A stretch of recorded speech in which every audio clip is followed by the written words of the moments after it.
Hi everyone, in this video I'm going to show you how you can change your nickname on TikTok.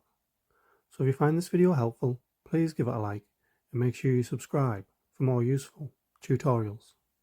So what you'll need to do is open up TikTok, then click on your profile icon on the bottom right. And once you're on here, select Edit Profile. Then you should see Name at the top, so all you have to do is tap on there. And this will just let you know your nickname can only be changed once every 7 days.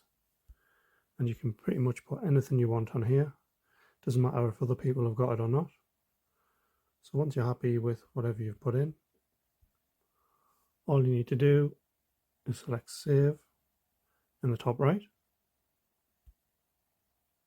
And it'll just let you know you can only change your name once every 7 days. So if you're happy with that, just select Confirm.